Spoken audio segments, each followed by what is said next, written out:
Hi అండి, ఈరోజు ఈ వీడియోలో మనం గురుగాకు పప్పుని ఎలా ప్రిపేర్ చేసుకోవాలో ఈ వీడియోలో చూసేద్దాం.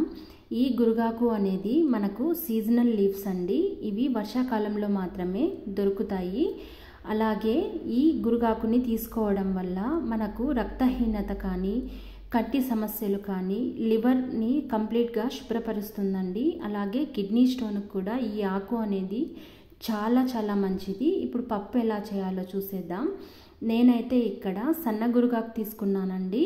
ఇందులో కొంచెం పెద్ద ఆకులు ఉండే గురుగాకు కూడా దొరుకుతుంది. రెండు కూడా ఒకటిగానే ఉంటాయండి. అందుకోసం నేను ఇక్కడ 1/2 కప్పు దాకా కందిపప్పు తీసుకున్నాను. అలాగే వాష్ చేసి పెట్టుకున్న గురుగాకును కూడా వేసుకుంటున్నాను. మీరు పెద్ద ఆకులున్న గురుగాకు తీసుకున్న ఇలా సన్నగున్న ఆకులైనా కూడా రెండు కూడా హెల్త్ బెనిఫిట్స్ అనేవి ఒకటిగానే ఉంటాయండి. 5 కట్ చేసి పెట్టుకున్న వంకాయలు, తుంచి పెట్టుకున్న పచ్చిమిర్చి,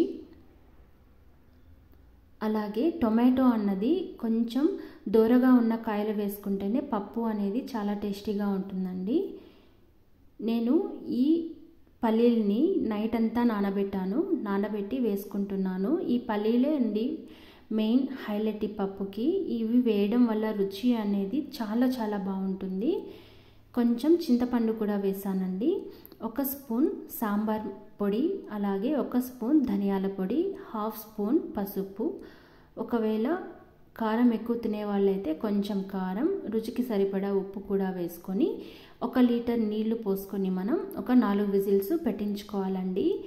మీ దగ్గర ఉంటే అలసందలు కూడా నైట్ అంతా నానబెట్టి వేసుకోవచ్చండి. అవి కూడా చాలా బాగుంటాయి. పల్లీలు అవి రెండు వేసుకున్నాము అంటే ఇంకా చాలా బాగుంటుందండి. ఇప్పుడు 4 విజిల్స్ పెట్టిన తర్వాత నేనైతే ఇక్కడ ఉడికించుకున్న కొన్ని పల్లీల్ని తీసి పక్కన పెట్టుకుంటున్నానండి. ఇవి మనం పప్పు అంతా ఎనిపేసుకున్న తర్వాత ఫైనల్గా యాడ్ చేసుకుంటే సరిపోతుంది. ఇవి తినేటప్పుడు పంటి కింద పడుతూ ఉంటే ఉడికించిన పల్లీలు చాలా టేస్టీగా ఉంటుందండి. పప్పు కూడా ఇలా పల్లీలు పక్కన ఉంచుకున్న తర్వాత ఇప్పుడు నేను పప్పులోటి చారుని కూడా సపరేట్ చేస్తున్నానండి. ఈ పప్పు చారు అనేది కూడా మనం పోపు పెట్టుకొని తిన్నాము అంటే చాలా టేస్టీగా ఉంటుంది. నేనైతే ఎప్పుడు పప్పు చేసినా మా పిల్లల కోసం పప్పుచారు అన్నది కంపల్సరీగా తీస్తానండి. వాళ్ళైతే చాలా ఇష్టంగా తింటారు. ఇప్పుడు మనం పప్పు అంతటినీ కూడా ఎనిపేసుకోవాలి. ఇలా ఎనిపేసుకున్న తర్వాత పప్పుచారు కొంచెం మనం యాడ్ చేసుకుందాం. ఇలా యాడ్ చేసుకున్న తర్వాత ఫైనల్గా పప్పు అంతటిని ఒకసారి బాగా మిక్స్ చేసుకోవాలి.